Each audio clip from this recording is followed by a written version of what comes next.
Kabanata 65, muling nilinis ang templo.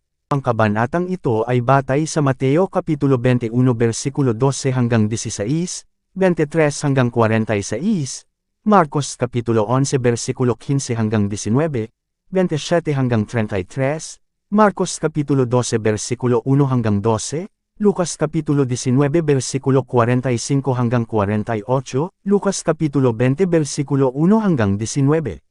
Sa pasimula ng kanyang ministeryo, itinaboy ni Kristo mula sa templo ang mga dumudungis dito sa pamamagitan ng kanilang hindi banal na pangangalakal, at ang kanyang mabagsik at maladyos na pag-uugali ay nagdulot ng takot sa mga puso ng mga mapanlinlang na mangangalakal. Sa pagtatapos ng kanyang misyon muli siyang nagtungo sa templo, at nakitang nilapastangan pa rin ito gaya ng dati. Ang kalagayan ng mga bagay ay mas malala pa kaysa dati. Ang panlabas na patio ng templo ay parang isang malawak na bakuran ng baka.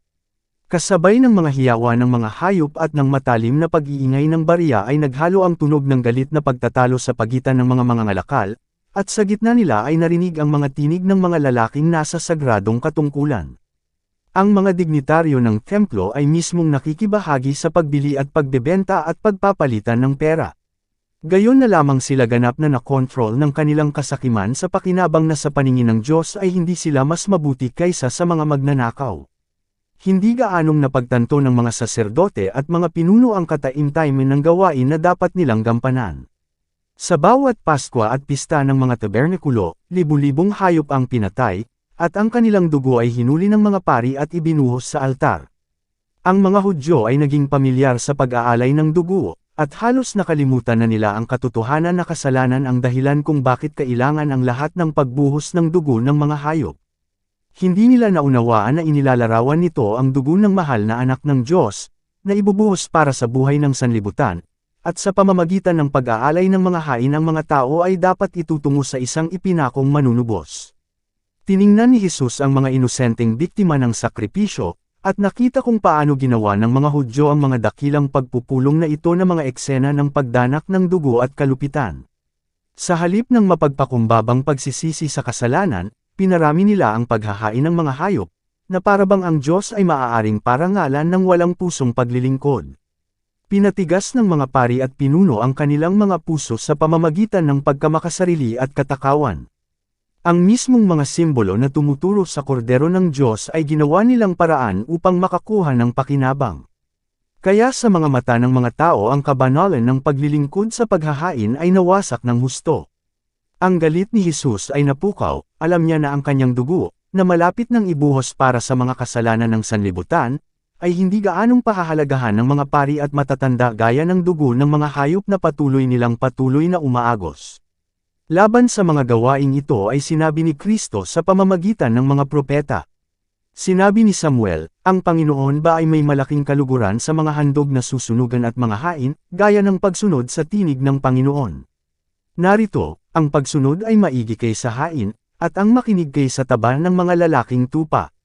At si Isaias, nang makita sa makahulang pangitain ang apostasya ng mga Hudyo, ay tinawag sila bilang mga pinuno ng Sodoma at Gomora. Dinggin ninyo ang salita ng Panginoon, kayong mga pinuno ng Sodoma, dinggin ninyo ang kautusan ng ating Diyos, kayong mga tao ng Gomora. Sa anong layunin ang karamihan ng inyong mga hain sa akin? Sabi ng Panginoon, ako ay puno ng mga handog na susunugan ng mga lalaking tupa, at ng taba ng mga pinakatabang hayop, at hindi ako nalulugod sa dugo ng mga toro, o ng mga kordero, o ng mga lalaking kambing. Kapag kayo ay dumating upang humarap sa akin, sino ang humiling nito sa inyong mga kamay, upang yarakan ang aking mga looban? Maghugas ka, maglinis ka, ilayo ninyo ang kasamaan ng inyong mga gawa sa harap ng aking mga mata. Tumigil sa paggawa ng masama, matutong gumawa ng mabuti, hanapin mo ang kahatulan, paginhawahin ang naaapi, hatulan mo ang ulila, ipaglaban mo ang balo. Unang Samuel Kapitulo 15 versikulo 22, Isaias Kapitulo 1 versikulo 10 hanggang 12, 16, 17. Siya na mismong nagbigay ng mga prophesyang ito ngayon sa huling pagkakataon ay inulit ang babala. Bilang katuparan ng propesya, ipinahayag ng mga tao si Jesus na hari ng Israel. Natanggap niya ang kanilang pagpupugay, at tinanggap ang katungkulan ng hari. Sa karakter na ito dapat siyang kumilos. Alam niya na ang kanyang mga pagsisikap na baguhin ang isang tiwaling pagkasaserdote ay magiging walang kabuluhan. Gayunpaman, ang kanyang gawain ay kailangang gawin, sa isang taong hindi naniniwala ang katibayan ng kanyang banal na misyon ay dapat ibigay. Muling tumama ang matalim na tingin ni Jesus sa nilapastangan na korte ng templo. Lahat ng mga mata ay napalingon sa kanya.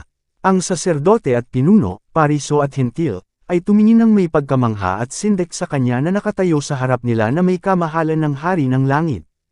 Ang pagka-Diyos ay sumikat sa sangkatauhan, na naglagay kay Kristo ng isang dignidad at kaluwalhatian na hindi niya naipakita noon pa man. Ang mga nakatayong pinakamalapit sa kanya ay lumayo hanggat pinahihintulutan ng karamihan. Maliban sa iilan sa kanyang mga disipulo, nag-iisa ang tagapagligtas. Ang bawat tunog ay tumahimik. Ang malalim na katahimikan ay tila hindi matiis.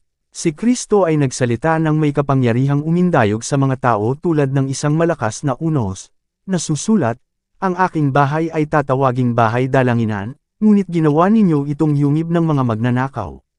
Ang kanyang tinig ay parang trompeta sa loob ng templo. Ang sama ng loob ng kanyang mukha ay tila tumutupok ng apoy.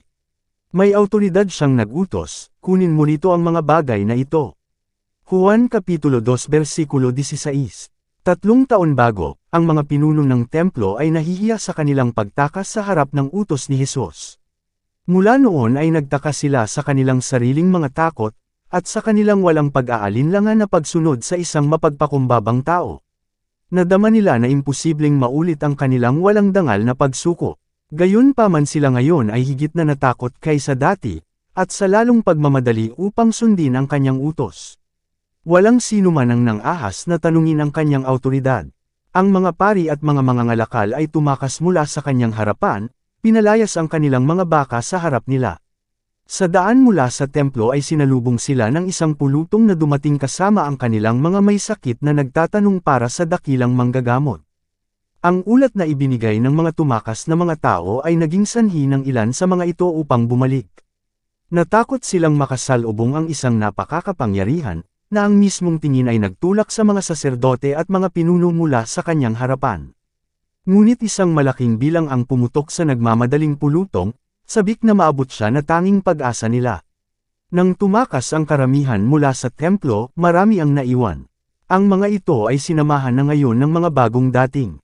Muling napuno ang looban ng templo ng mga may sakit at namamatay, at muli silang pinaglingkuran ni Jesus. Pagkaraan ng isang panahon, ang mga pari at pinuno ay bumalik sa templo. Nang hamupa ang takot, sila ay nabalisa na malaman kung ano ang susunod na kilusan ni Jesus. Inaasahan nilang kukunin niya ang trono ni David. Tahimik na bumalik sa templo, narinig nila ang mga tinig ng mga lalaki, babae, at mga bata na nagpupuri sa Diyos.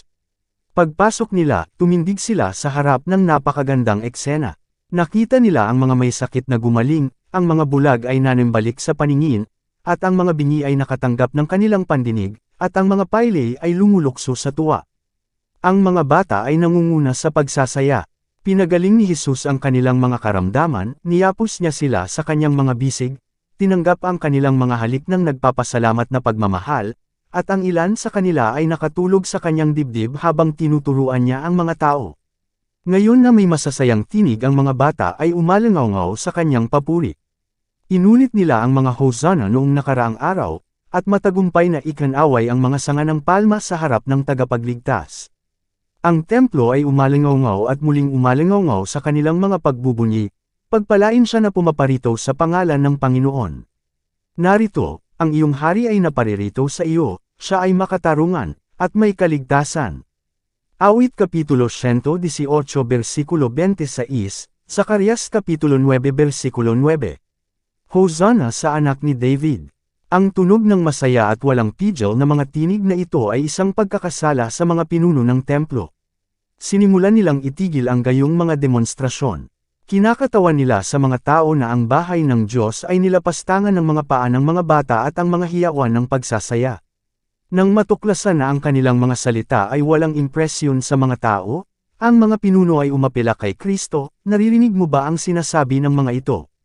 At sinabi sa kanila ni Jesus, "Oo, hindi ba ninyo nabasa kailanman, mula sa bibig ng mga sanggol at mga pasusuhin ay ginawa mong sakdal ang papuri. Inihula ng hula na si Kristo ay dapat ipahayag bilang hari, at ang salitang iyon ay dapat matupad. Ang mga saserdote at mga pinuno ng Israel ay tumanggi na ipahayag ang kanyang kaluwalhatian, at ang Diyos ay kumilos sa mga anak upang maging kanyang mga saksi. Kung ang mga tinig ng mga bata ay tahimik, ang mismong mga haligi ng templo ay umalangaw-ngaw sa pagpupuri ng tagapagligtas. Ang mga pariso ay lubos na naguguluhan at nataranta. Ang isa na hindi nila kayang takutin ay namumuno. Kinuha ni Jesus ang kanyang posisyon bilang tagapag-alaga ng templo.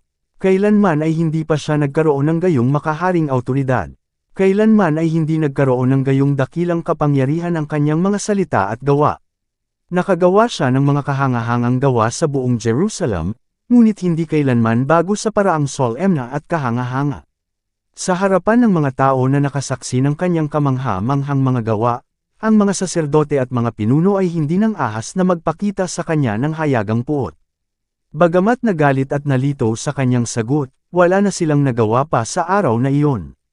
Kinaumagahan, muling pinag-isipan ng Sanhedrin kung anong landasin ang tatahakin tungo kay Jesus. 3 taon bago ito, humingi sila ng tanda ng kanyang pagiging Mesiyas. Mula noon siya ay gumawa ng mga makapangyarihang gawa sa buong lupain. Pinagaling niya ang mga may sakit, mahimalang pinakain ang libu-libong tao, lumakad sa mga alon, at nagsalita ng kapayapaan sa maligalig na dagat. Paulit-ulit niyang binasa ang mga puso ng mga tao bilang isang bukas na aklat, siya ay nagpal-ayas ng mga demonyo, at nagbangon ng mga patay. Ang mga pinuno ay nasa harapan nila ang mga katibayan ng kanyang pagiging Mesiyas. Sila ngayon ay nagpasya na hindi humingi ng anumang tanda ng kanyang awtoridad, ngunit upang maglabas ng ilang pag-amin o deklarasyon kung saan siya ay maaaring mahatulan. Sa pagkukumpuni sa templo kung saan siya nagtuturo, tinanong nila siya, sa anong awtoridad mo ginagawa ang mga bagay na ito? At sino ang nagbigay sa iyo ng awtoridad na ito? Inaasahan nila na kanyang sasabihin na ang kanyang awtoridad ay mula sa Diyos. Ang nasabing paninindigan ay sinadya nilang tanggihan. Ngunit sinalubong sila ni Jesus ng isang tanong na tila may kinalaman sa ibang paksa, at ginawa niya ang kanyang tugon sa kanila na may kondisyon sa kanilang pagsagot sa tanong na ito. Ang bautismo ni Juan, sabi niya, saan galing? Mula sa langit o ng mga tao? Nakita ng mga pari na sila ay nasa isang dilema kung saan walang sophistry ang makakapag-alis sa kanila. Kung sasabihin nila na ang bautismo ni Juan ay mula sa langit, ang kanilang hindi pagkakatugma ay makikita. Sasabihin ni Kristo, bakit hindi kayo sumampalataya sa Kanya? Nagpatotoo si Juan tungkol kay Kristo, masdan ang kordero ng Diyos, na nag-aalis ng kasalanan ng sanlibutan. Juan Kapitulo 1 versikulo 29. Kung naniwala ang mga pari sa patuto ni Juan, paano nila matatanggihan ang pagiging Mesiyas ni Kristo? Kung kanilang ipinahayag ang kanilang tunay na paniniwala, na ang ministeryo ni Juan ay sa mga tao, sila ay magdadala sa kanilang sarili ng isang unos ng galit, sapagkat ang mga tao ay naniwala na si Juan ay isang propeta. Sa matinding interes ay hinihintay ng karamihan ang desisyon. Alam nila na ang mga pari ay nagpahayag na tinatanggap ang ministeryo ni Juan, at inaasahan nilang kikilalanin nila ng walang pag-aalinlangan na siya ay sinugo mula sa Diyos. Ngunit pagkatapos ng lihim na pag-uusap, nagpasya ang mga pari na huwag ipagkatiwala ang kanilang sarili. Ipokritong nagpahayag ng kamangmangan, sinabi nila, hindi namin masasabi. Hindi ko rin sinasabi sa iyo, sabi ni Kristo, sa pamamagitan ng anong awtoridad ginagawa ko ang mga bagay na ito. Ang mga estriba, pari, at pinuno ay natahimik lahat. Nalilito at nabigo, tumayo sila ng nakababaw ang mga kilay, hindi nang ahas na magtanong pa kay Kristo. Sa pamamagitan ng kanilang kaduwagan at pag-aalinlangan ay nawalan sila ng respeto ng mga tao, na ngayon ay nakatayo, natutuwang makita ang mga mapagmataas, mapagmatuwid na mga lalaking ito na natalo. Ang lahat ng mga kasabihan at gawaing ito ni Kristo ay mahalaga, at ang kanilang impluwensya ay dapat na madama sa isang patuloy na pagtaas ng antas pagkatapos ng kanyang pagpapako sa krus at pag-akyat sa langit. Marami sa mga nananabik na naghihintay sa resulta ng pagtatanong kay Jesus ay sa wakas ay naging kanyang mga disipulo, na unang napalapit sa kanya sa pamamagitan ng kanyang mga salita sa mahalagang araw na iyon. Hindi mawala sa kanilang isipan ang tanawin sa looban ng templo. Ang kaibahan sa pagitan ni Jesus at ng mataas na saserdote habang sila ay nag-uusap na magkasama ay minarkahan. Ang mapagmataas na dignitaryo ng templo ay nakadamit ng mayaman at mamahaling kasuotan. Sa kanyang ulo ay isang kumikinang na tiara. Ang kanyang tindig ay marilag, ang kanyang buhok at ang kanyang mahabang umaagos na balbas ay pilak sa edad. Ang kanyang hitsura ay humanga sa mga nakakakita. Sa harap ng napakalaking personaheng ito ay nakatayo ang kamahalan ng langit na walang adorno o pagpapakita. Ang kanyang mga damit ay mantsa sa paglalakbay, ang kanyang mukha ay mapatla, at nagpahayag ng isang matyagang kalungkutan, gayunpaman nakasulat ay mayroong dignidad at kabutihang loob na kakaibang naiiba sa mapagmataas, tiwala sa sarili, at galit na hangin ng mataas na saserdote. Marami sa mga nakasaksi sa mga salita at gawa ni Jesus sa templo mula noon ay nagpatibay sa kanya sa kanilang mga puso bilang isang propeta ng Diyos. Ngunit nang ang tanyag na damdamin ay bumaling sa kanyang pabor, ang pagkamuhi ng mga pari kay Jesus ay tumaas.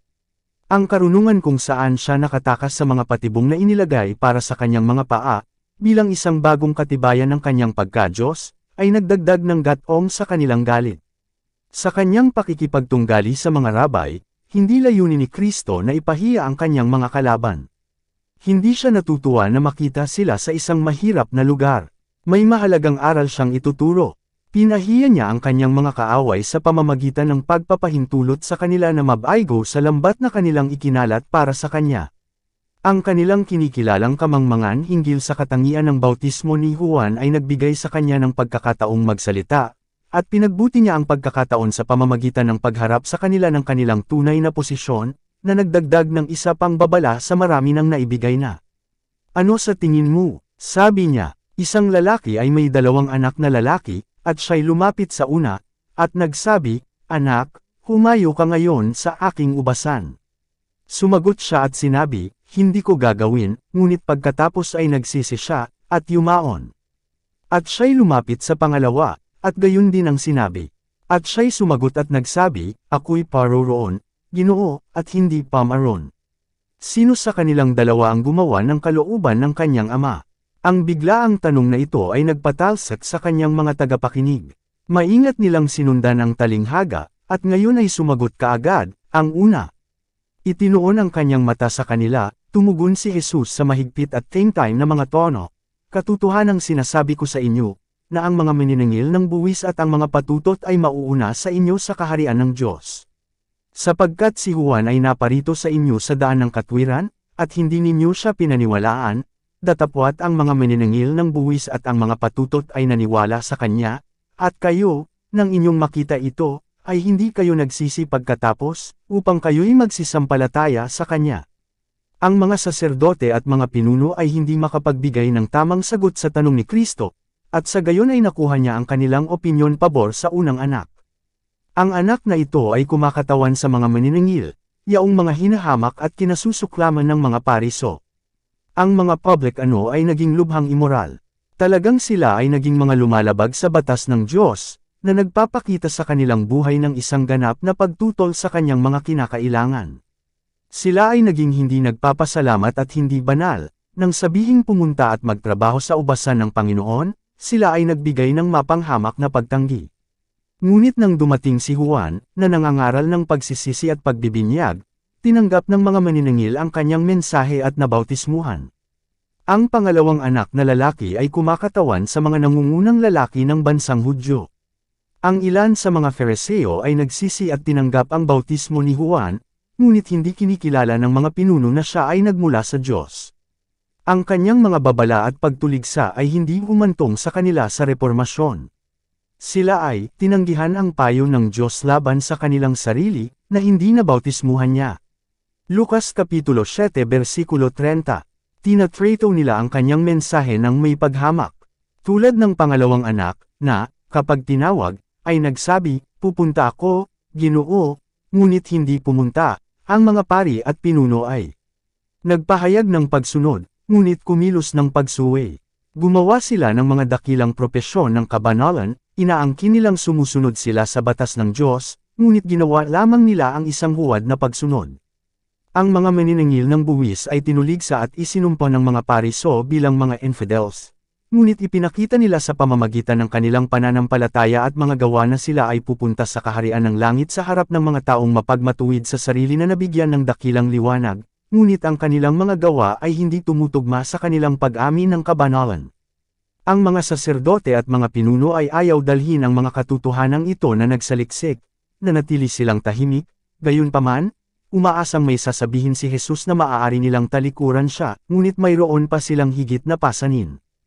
Pakinggan ninyo ang isa pang talinghaga, ang sabi ni Kristo, may isang puno ng sambahayan, na nagtanim ng isang ubasan, at kinulayan sa palibot, at hamukay doon ng isang pisaan ng alak, at nagtayo ng isang tore, at ipinaubaya sa mga magsasaka, at pumasok sa malayong lupain, at nang malapit na ang panahon ng bunga, ay sinugo niya ang kanyang mga alipin sa mga magsasaka, upang kanilang tanggapin ang mga bunga niyaon. At kinuha ng mga magsasaka ang kanyang mga alipin, at hinampas ang isa, at pinatay ang isa, at binato ang isa. Muli, nagsugo siya ng ibang mga alipin na higit pa sa mga nauna, at gayon din ang ginawa nila sa kanila. Datapwat sa huli sa lahat ay sinugo niya sa kanila ang kanyang anak, na sinasabi, igagalang nila ang aking anak. Datapwat nang makita ng mga magsasaka ang anak, ay kanilang sinabi sa kanilang sarili, ito ang tagapagmana, halika, ating patayin siya, at ating sakupin ang kanyang mana. At siya'y hinuli nila, at itinaboy sa labas ng ubasan, at siya'y pinatay. Kung dumating na ang Panginoon ng ubasan, ano ang gagawin niya sa mga magsasakang iyon? Si Jesus ay nagsalita sa lahat ng mga taong naroroon, ngunit sumagot ang mga pari at mga pinuno. Sa kahabag-habag niyang lilipulin ang masasamang tao na iyon, sabi nila, at ibibigay ang kanyang ubasan sa ibang mga magsasaka, na magbibigay sa kanya ng mga bunga sa kanilang mga kapanahunan. Ang mga tagapagsalita sa una ay hindi naunawaan ang aplikasyon ng talinghaga, ngunit ngayon ay nakita nila na sila ay nagpahayag ng kanilang sariling paghatol. Sa talinghaga ang may bahay ay kumakatawan sa Diyos, sa ubasan ang bansang Hudyo, at sa bakod ang banal na batas na kanilang proteksyon. Ang tore ay isang simbolo ng templo. Ginawa ng Panginoon ang ubasan ang lahat ng kailangan para sa kaunlaran nito. Ano pa kaya ang maaaring gawin sa aking ubasan, sabi niya, na hindi ko nagawa rito. Isayas Kapitulo 5 versikulo 4. Sa gayon ay kinakatawan ng walang pagod na pangangalaga ng Diyos para sa Israel. At kung paanong ang mga magsasaka ay babalik sa Panginoon ng isang angkop na bahagi ng mga bunga ng ubasan, gayon din ang bayan ng Diyos ay dapat parangalan siya sa pamamagitan ng isang buhay na naaayon sa kanilang mga sagradong pribilehiyo. Ngunit kung paanong pinatay ng mga magsasaka ang mga alipin na ipinadala sa kanila ng Panginoon para sa bunga, gayon din naman pinatay ng mga Hudyo ang mga propetang sinugo ng Diyos upang tawagin sila sa pagsisisi. Sugo pagkatapos mensahero ay pinatay. Sa ngayon ang pagkakapit ng talinghaga ay hindi maaaring tanungin, at sa sumunod na ito ay hindi gaanong maliwanag. Sa pinakamamahal na anak na sa wakas ay ipinadala ng Panginoon ang ubasan sa kanyang mga suwail na alipin, at kanilang dinakip at pinatay, nakita ng mga saserdote at mga pinuno ang isang natatanging larawan ni Jesus at sa kanyang nalalapit na kapalaran. Nagplano na silang patayin siya na ipinadala sa kanila ng Ama bilang isang huling apela. Sa kaparusahan na ipinataw sa mga walang utang na loob na mga magsasaka ay inilarawan ang kapahamakan ng mga dapat pumatay kay Kristo. Sa pagtingin ng may habag sa kanila, nagpatuloy ang tagapagligtas, hindi ba ninyo nabasa kailanman sa mga kasulatan? Ang bato na itinakuwil ng mga nagtayo ng bahay, ay siya ring naging pangulo ng panulok, ito ay gawa ng Panginoon, at ito ay kagilagilala sa ating mga mata. Kaya't sinasabi ko sa inyo, aalisin sa inyo ang kaharian ng Diyos, at ibibigay sa isang bansang nagbubunga ng mga bunga nito. At sino mang mahulog sa ibabaw ng batong ito ay madudurog, datapwat kung kanino man ito malaglag, ay dudurugin siya hanggang sa pulbos. Ang hulang ito ay madalas na inuulit ng mga Hudyo sa mga sinagoga, na ikinakapit ito sa darating na Mesiyas. Si Kristo ang batong panulok ng ekonomiya ng mga Hudyo, at ng buong plano ng kaligtasan. Ang pundasyong batong ito ay tinatanggihan ngayon ng mga Judeong tagapagtayo, ng mga saserdote at mga pinuno ng Israel. Tinawag ng tagapagligtas ang kanilang pansin sa mga propesya na magpapakita sa kanila ng kanilang panganib. Sa lahat ng paraan sa kanyang kapangyarihan ay sinikap niyang ipaliwanag sa kanila ang kalikasan ng gawan na kanilang gagawin. At ang kanyang mga salita ay may ibang layunin. Sa pagtatanong, kapag dumating nga ang Panginoon ng ubasan, ano ang gagawin niya sa mga magsasaka na iyon? Idinisenyo ni Kristo na ang mga pariso ay dapat sumagot tulad ng ginawa nila. Idinisenyo niya na dapat nilang hatulan ang kanilang sarili. Ang kanyang mga babala, sa pagkabigong pukawin sila sa pagsisisi, ay tatatakan ang kanilang kapahamakan, at nais niyang makita nila na sila ay nagdulot ng kapahamakan sa kanilang sarili. Idinisenyo niyang ipakita sa kanila ang katarungan ng Diyos sa pag-alis ng kanilang pambansang mga pribilehyo, na nagsimula na, at magwawakas, hindi lamang sa pagkawasak ng kanilang templo at ng kanilang lungsod, kundi sa pagkalat ng bansa. Nakilala ng mga nakikinig ang babala, ngunit sa kabila ng hatol na sila mismo ang nagpahayag, ang mga saserdote at mga pinuno ay handang punan ang larawan sa pagsasabing, ito ang tagapagmana, halika, patayin natin siya. Datapwat ng hinahangad nilang dakpin siya, ay natakot sila sa karamihan, sapagkat ang damdamin ng publiko ay pabor kay Kristo. Sa pagsipi sa hula ng tinanggihang bato, tinukoy ni Kristo ang isang aktwal na pangyayari sa kasaysayan ng Israel. Ang insidente ay konektado sa pagtatayo ng unang templo. Bagamat mayroon itong espesyal na aplikasyon sa panahon ng unang pagdating ni Kristo, at dapat ay umapila ng may espesyal na puwersa sa mga Hudyo, mayroon din itong aral para sa atin.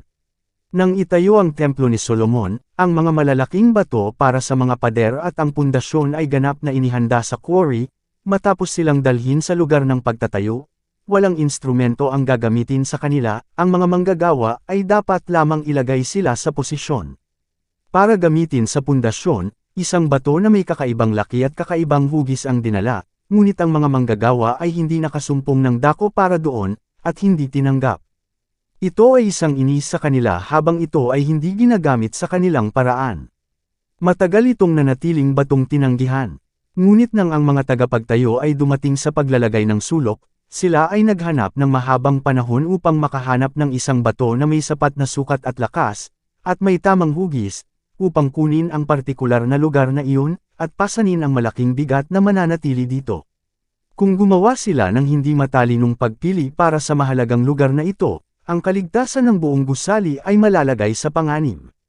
Dapat silang makahanap ng isang bato na may kakayahang lumaban sa impluwensya ng araw, ng hamog na nagyelo, at ng unos.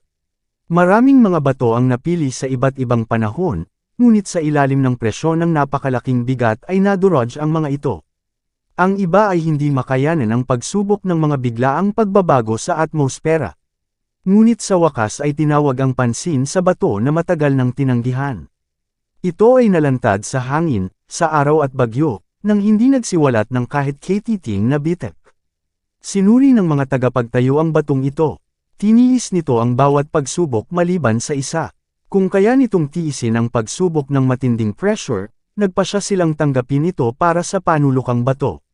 Ginawa ang pagsubok. Tinanggap ang bato, dinala sa nakatalagang posisyon nito, at nakitang eksaktong akma. Sa makahulang pangitain, ipinakita kay Isayas na ang batong ito ay simbolo ni Kristo, sabi niya, pangbanalan ang Panginoon ng mga hukbo mismo, at hayaang siya ang iyong katakutan, at hayaang siya ang iyong katakutan. At siya'y magiging santuaryo, kundi isang bato ng katitisuran at isang bato ng katitisuran sa magkabilang sambahayan ng Israel, bilang isang silo at isang silo sa mga naninirahan sa Jerusalem. At marami sa kanila ang matitisad, at mabubuwal, at mababali, at masisilo, at mahuhuli. Dinala sa makahulang pangitain hanggang sa unang pagdating, ang propeta ay ipinakita na si Kristo ay magdadala ng mga pagsubok at pagsubok kung saan ang pagtrato sa punong panulok na bato sa templo ni Solomon ay simboliko. Kaya't ganito ang sabi ng Panginoong Diyos, narito, inilalagay ko sa sayon na pinakapatibayan ang isang batong subok, isang mahalagang batong panulok, isang matibay na patibayan, siyang sumasampalataya ay hindi magmadali. Isayas Kapitulo 8 versikulo 13 hanggang 15. Sa walang hanggang karunungan, pinili ng Diyos ang pundasyong bato, at inilatag ito mismo. Tinawag niya itong, isang tiyak na pundasyon. Maaaring ay patong dito ng buong mundo ang kanilang mga pasanin at dalamhati, kaya nitong tiisin silang lahat. Sa perpektong kaligtasan maaari silang bumuo sa ibabaw nito. Si Kristo ay isang, sinubak na bato. Ang mga nagtitiwala sa Kanya, hindi niya binaygo. Kinaya niya ang bawat pagsubok. Tiniis niya ang panggigipit ng pagkakasala ni Adan, at ang pagkakasala ng kanyang mga inapo, at naging higit pa sa mananakop sa mga kapangyarihan ng kasamaan. Pinasan niya ang mga pasanin na iniatang sa kanya ng bawat nagsisising makasalanan. Kay Kristo ang pusong nagkasala ay nakatagpo ng ginhawa. Siya ang siguradong pundasyon. Lahat ng gumagawa sa kanya ng kanilang pag-asa ay nagpapahinga sa ganap na katiwasayan. Sa hula ni Isaias, si Kristo ay ipinahayag na kapwa isang tiyak na pundasyon at isang batong katitisuran. Si Apostol Pedro, na sumulat sa pamamagitan ng inspirasyon ng banal na espiritu, ay malinaw na nagpapakita kung kanino si Kristo ay isang batong pundasyon, at kung kanino isang bato ng pagkakasala, kung gayon ay natikman ninyo na ang Panginoon ay mapagbiyaya. Nasa kanya'y pumaparito, na gaya ng sa isang batong buhay, na talagang itinakuwil ng mga tao, datapwat pinili ng Diyos, at mahalaga, kayo naman, na gaya ng mga batong buhay, ay itinatayo ng isang bahay na ukol sa espiritu, isang banal na pagkasaserdote, upang maghandog ng mga espiritual na hain, na kalugod-lugod sa Diyos, ni Hesukristo. Kaya't nasa kasulatan din naman, narito, inilalagay ko sa sayon ang isang batong panulok, hirang, mahalaga, at ang sumasampalataya sa kanya ay hindi malilito. Sa inyong ang nagsisisampalataya ay mahalaga siya, datapwat sa kanila ng mga suwail, ang batong itinakuwil ng mga nagtayo ng bahay, ay siya ring ginawang pangulo ng panulok, at batong katitisuran, at bato ng katitisuran, sa kanila na nangatitesad, sa salita, pagiging masuwayin. Unang Pedro Kapitulo 2 versikulo 3 hanggang 8. Sa mga naniniwala, si Kristo ang tiyak na pundasyon. Ito ang mga nahuhulog sa bato at nanggabali. Ang pagpapasakop kay Kristo at pananampalataya sa Kanya ay kinakatawan dito. Ang mahulog sa bato at mabali ay ang pagsuko ng ating katwiran sa sarili at pagpunta kay Kristo ng may pagpapakumbaba ng isang bata, pagsisisi sa ating mga paglabag, at paniniwala sa Kanyang mapagpatawad na pag-ibig. At gayon din sa pamamagitan ng pananampalataya at pagsunod na itinatayo natin si Kristo bilang ating pundasyon. Sa ibabaw ng buhay na batong ito, maaaring magtayo ang mga Hudyo at mga Gentil. Ito ang tanging pundasyon kung saan maaari tayong ligtas na magtayo. Ito ay sapat na malawak para sa lahat, at sapat na malakas upang mapanatili ang bigat at pasanin ng buong mundo. At sa pamamagitan ng kaugnayan kay Kristo, ang buhay na bato, lahat ng nagtatayo sa pundasyong ito ay naging buhay na mga bato. Maraming mga tao ay sa pamamagitan ng kanilang sariling mga pagsusumikap ay tinabos, pinakintab, at pinaganda, ngunit hindi sila maaaring maging mga batong buhay dahil hindi sila konektado kay Kristo. Kung wala ang koneksyon na ito, walang taong maliligtas. Kung wala ang buhay ni Kristo sa atin, hindi natin malalampasan ang mga unos ng tukso. Ang ating walang hanggang kaligtasan ay nakasalalay sa ating pagtatayo sa tiyak na pundasyon. Maraming tao ngayon ang nagtatayo sa mga pundasyon na hindi pa nasusubok. Kapag bumuhos ang ulan, at lumakas ang unos, at dumating ang baha, babagsak ang kanilang bahay, sapagkat hindi ito natatag sa walang hanggang bato, ang punong panulok na batong si Kristo Jesus. Sa kanila na natitised sa salita, sa pagiging masuwayin, si Kristo ay isang bato ng pagkatisod. Ngunit, ang bato na itinakuwil ng mga tagapagtayo, ay siya ring ginawang pangulo ng panulok. Tulad ng itinakwil na bato, si Kristo sa kanyang misyon sa lupa ay dumanas ng kapabayaan at pang-aabuso. Siya ay hinamak at itinakwil ng mga tao, isang taong may kapanglawan, at bihasa sa kalungkutan. Siya ay hinamak, at hindi natin siya pinarangalan. Isaias Kapitulo 53 versikulo 3. Ngunit malapit na ang panahon kung kailan siya ay luluwalhatiin. Sa pamamagitan ng pagkabuhay na mag-uli mula sa mga patay siya ay ipahahayag na, ang anak ng Diyos na may kapangyarihan. Roma Kapitulo 1 versikulo 4. Sa kanyang ikalawang pagparito siya ay mahahayag bilang Panginoon ng langit at lupa. Yaong mga magpapako sa kanya ngayon sa krus ay makikilala ang kanyang kadakilaan. Bago ang sansinukob ang tinanggihang bato ay magiging ulo ng sulok. At kung kanino man ito madapa, ito ay dudurog sa kanya hanggang sa pulbus. Ang mga taong tumanggi kay Kristo ay malapit nang makita ang kanilang lungsod at ang kanilang bansa na nawasak. Ang kanilang kaluwalhatian ay masisira, at mangangalat na parang alabok sa harap ng hangin. At ano ang nagwasak sa mga Hudyo? Ito ang bato na, kung itinayo nila sa ibabaw nito, ay magiging kanilang seguridad. Ito ay ang kabutihan ng Diyos na hinamak, ang katwiran ay tinanggihan, ang awa ay binaliwala. Inilagay ng mga tao ang kanilang mga sarili sa pagsalungat sa Diyos, at lahat ng magiging kanilang kaligtasan ay nabaling sa kanilang pagkawasak. Ang lahat ng itinakda ng Diyos para sa buhay ay nasumpungan nilang maging sa kamatayan. Sa pagpapako sa krus ng mga Hudyo kay Kristo ay kasangkot ang pagkawasak ng Jerusalem. Ang dugong ibinuhos sa Kalbaryo ay ang bigat na nagpalubog sa kanila sa kapahamakan para sa mundong ito at para sa daigdig na darating. Gayon din ang mangyayari sa dakilang huling araw, kapag ang paghatol ay sasapit sa mga tumatanggi sa biyaya ng Diyos. Si Kristo, ang kanilang bato ng pagkakasala, ay magpapakita sa kanila bilang isang mapaghiganting bundok. Ang kaluwalhatian ng kanyang mukha, na sa matuwid ay buhay, ay magiging apoy na tumutupok sa masama. Dahil sa pag-ibig na tinanggihan, biyayang hinamak, ang makasalanan ay mawawasak. Sa pamamagitan ng maraming ilustrasyon at paulit-ulit na mga babala, ipinakita ni Jesus kung ano ang magiging resulta ng pagtanggi ng mga Hudyo sa anak ng Diyos. Sa mga salitang ito siya ay nagsasalita sa lahat sa bawat kapanahunan na tumatangging tanggapin siya bilang kanilang manunubos. Bawat babala ay para sa kanila. Ang nilapastangan na templo, ang masuwayin na anak, ang mga huwad na magsasaka, ang mapanghamak na tagapagtayo, ay may kanilang katapat sa karanasan ng bawat makasalanan. Maliban kung siya ay magsisi, ang kapahamakan na kanilang inilarawan ay magiging kanya. Dito nagtatapos ang Kabanata 65. Para updated ka sa susunod na kabanata, ay huwag kalimutang mag-subscribe, mag-follow at mag-share sa ating channel Renilab TV. Maraming salamat po.